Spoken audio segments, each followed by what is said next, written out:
मस्साजोगचे सरपंच संतोष देशमुखांच्या मारहाणीचे 15 व्हिडिओ आणि आणखीन 8 फोटो समोर आले आहेत। संतोष देशमुखांना तब्बल 2 तास अमानुषपणे मारहाण झाल्याचं या व्हिडिओतून स्पष्ट होतंय। या मारहाणीची मिनिट टू मिनिट माहिती आरोपपत्रात नमूद करण्यात आलेली आहे। त्याच तपशिलाच्या आधारे लोकशाही मराठी या सगळ्याचा खुलासा आज तुमच्या समोर ठेवत आहे। त्या माहितीचा तपशील लोकशाही मराठीच्या हाती लागलेला आहे। संतोष देशमुखांचा अनन्वित छळ करून त्यांचा जीव घेण्यात आल्याचं या तपशिलातून स्पष्ट होत आहे। संतोष देशमुखांचं 9 डिसेंबरला अपहरण झालेलं होतं। खरं तर त्यांची अमानुषपणे त्याच दिवशी हत्या करण्यात आली। याकरता वायर, पाईप, लाथाबुक्क्यांनी देशमुखांना अत्यंत निर्दयी आणि क्रूरपणे मारहाण करण्यात आली आहे असे या तपशिलातून स्पष्ट होत आहे। या तपशिलात नेमकं काय काय सांगण्यात आलेलं आहे आपण प्रत्येक व्हिडिओचा तपशील समजून घेऊया, पाहूया आपण। पहिला व्हिडिओ काय सांगतोय, वेळ 3:46:07 इतका तो व्हिडिओ आहे। दुसरा व्हिडिओ आहे 3:47:02 तिसरा 3:48 यात वायर सारख्या हत्यारानं मारहाण करण्यात आल्याचं कळत आहे। चौथ्या व्हिडिओमध्ये पाईपनं मारहाण आहे। महेश केदारकडून शूटिंग करण्यात आलंय। बाजूला सुदर्शन गुलेची गाडी सुद्धा आहे। पाचव्या व्हिडिओ देशमुखांना मारहाण करत कॉलरला पकडून बसवताना देखील दिसतंय।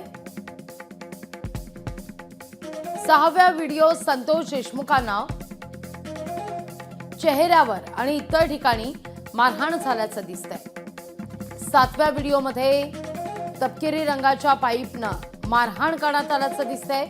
एका व्यक्तीचा हात सुद्धा दिसतोय व्हिडिओ करताना।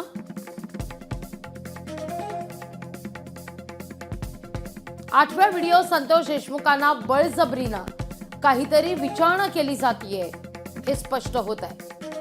नववा व्हिडिओ जखमीच्या चेहऱ्यावर लघुशंका करतानाचा हा व्हिडिओ आहे। संतापजनक असा हा सगळा प्रकार।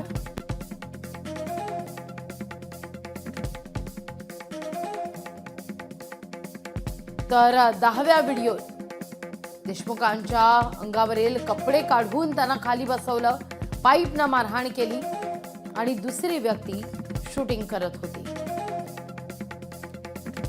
या सगळ्या विषयी बोलण्याकरता खासदार बजरंग सोनवणेजी आपल्या सोबत जोडले गेलेले आहेत। सोनवणे साहेब, प्रत्येक तपशील समोर जेव्हा येतोय तेव्हा मात्र अंगावर काटा येतो आणि संताप अधिकाधिक वाढत जातो। काय पहिली प्रतिक्रिया आहे तुमची?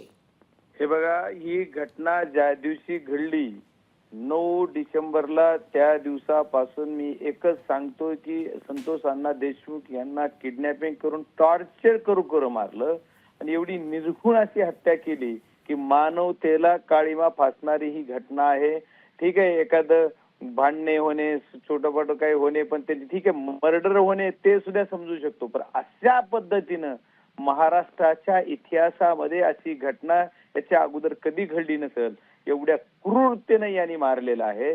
त्याच्यामुळे या क्रूर वृत्तीला संपवायचं असेल तर त्याच पद्धतीने त्यांना सुद्धा फाशी दिली पाहिजे, तरच कुठेतरी दहशत निर्माण होईल प्रशासनाची, पोलीस यंत्रणेची, न्यायालयाची, अशी माझी मागणी आहे।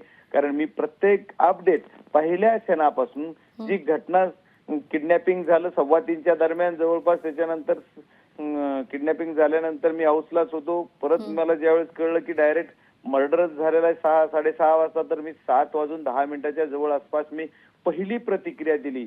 महाराष्ट्रात, देशातून मी जिल्ह्याचं प्रतिनिधित्व करीत असताना, मी दिल्लीला असताना दिल्लीतून पहिली प्रतिक्रिया देणारा बजरंग सोनवणे ही सर्व सत्य बाहेर महाराष्ट्रासमोर, महाराष्ट्राच्या समोर, देशाच्या समोर ठेवण्याचं काम तुमच्या सर्वांच्या वाहिन्याच्या माध्यमातून मी केलं।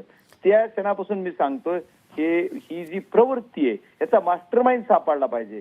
ही माझी पहिली प्रतिक्रिया आहे की अगदी, मास्टरमाइंड. अगदी. त्याच्यानंतर सगळे आले, सगळे बोलतायत, सगळ्यांनी साथ दिली, सगळी जनता असेल, गाव असेल, कुटुंब तर आहेच आहे, पण बाकी सर्व लोकप्रतिनिधी सुद्धा आहेत. पण या सर्व घटनेत फक्त काय झालं तर पहिल्या दिवसापासून आपण सगळे जणांनी आम्ही केलं, तुमच्या सहित म्हणजे मीडिया सहित सर्वांनी केलं. त्याच्यामुळे ही घटना उघडकीस आली आणि ही सोनावणे उघडकीस आलेल्या साहेब, घटने अगदी तुम्ही म्हणताय की अगदी पहिल्या दिवसापासून तुम्ही या सगळ्याविषयी भाष्य करताय आणि अर्थात आम्हाला देखील या सगळ्या संदर्भात तुम्ही वेळोवेळी खुलासे करत आलात. पण सगळ्यात महत्त्वाचं, आज या सगळ्या घटनेला 108 दिवस पूर्ण होत आहेत. व्हिडिओ मध्यंतरीच्या काळात समोर आले, आता व्हिडिओचा फोटोचा तपशील समोर येतोय, पण कृष्णा आंधळे कुठे आहे याचा मात्र अद्यापही थांगपत्ता काही लागत नाहीये. हे दुर्दैव समजावं लागेल. पोलीस यंत्रणा असेल, SIT, CID या सर्व यंत्रणा याच्यामध्ये निष्क्रिय ठरत आहेत. महाराष्ट्राचे मुख्यमंत्री ज्या गृहमंत्र्याचा कारभार सांभाळत आहेत, गृहमंत्री पद त्यांच्याकडे आहे, गृह खातं स्वतः त्यांच्याकडे आहे. या गोष्टीचा विचार जर केला, आता आदरणीय अजितदादा पवार पालकत्व त्यांनी बीड जिल्ह्याचं घेतलेलं आहे. अशा दिग्गज नेते जे महाराष्ट्रातले आहेत त्या दिग्गजांकडे बीड जिल्ह्याचं पूर्ण पालकत्व पण दादांकडे आलंय आणि मुख्यमंत्र्यांकडे सुद्धा गृह खातं असल्यामुळं हे गृह खातं काय करतंय आणि गृह खाते त्याच्यात आदरणीय मुख्यमंत्री महोदयांनी का सूचना काय याला पळून जायला कुणी मदत केली? कृष्णा आंधळे सुद्धा या दोघांसोबत होता. शेवटचे जे दोघ जण अटक झाले, सुदर्शन गुले नाही, त्यांच्या बरोबरच कृष्णा आंधळे होता असं तपासात किंवा मीडियानं पण दाखवलेलं. मग हा एकटाच कसा गेला बाजूला? त्याचं काहीतरी कारण सांगितलं. बघा, प्रत्येक घटनेला काहीतरी स्टोरी बनवून सांगितली जाते. ह्या घटनेची सुरुवात जर कुठं झाली असेल ना तर ती 28 मे 2024 रोजी झालेली आहे. कारण 28 मे 2024 ला तुम्हाला सांगतो, खंडणी मागून खंडणीचा गुन्हा दाखल झाला आणि त्या खंडणीत एकावर गुन्हा झाला आणि इतर एक म्हणलं, तो इतर एक आरोपी आणखी अटक केला नाही. SP साहेब बीडने आणखी तेच जर घटना त्याच दिवशी त्या दोघाला अटक झाली असती ना तर ही घटना पुढे घडली नसती. जो आणखी एक, मग ही कुणाच्या तर राजकीय प्रेसरने इतर एक म्हणलेला न्यूज दिला रेकॉर्ड तो आला पाहिजे आणि त्याच्यासाठी मी SP साहेबांना पत्र देणार आहे. ही घटना ते झाली. त्याच्यानंतर परत पुन्हा असं म्हणलं गेलं अगदी 14 जूनला परत पुन्हा जगमित्र कारखान्याचा कार्यालय जी परळीला आहे तिथं जगमित्र ऑफिस मध्ये, तर तिथं सुद्धा काहीतरी अवादा कंपनीचे जी उपाध्यक्ष आहेत तांबोळी, शिंदे आणि थोपटे या तिघांनी यांच्या बरोबर ही सर्व राजकीय मंडळी, तिथले आमदार, मंत्री आणि वाल्मिक कराड यांच्या टोळीची बैठक झाली. त्याच्यानंतर सुरेश दस साहेबांनी बऱ्याच वेळेस ही पाडा वाचला की काहीतरी 19ला का कुठल्या तरी सातपुडा मुंबईला झाली. मग एवढ्या ह्या घटना असताना या घटनेचा कुठं उल्लेख केलाय का?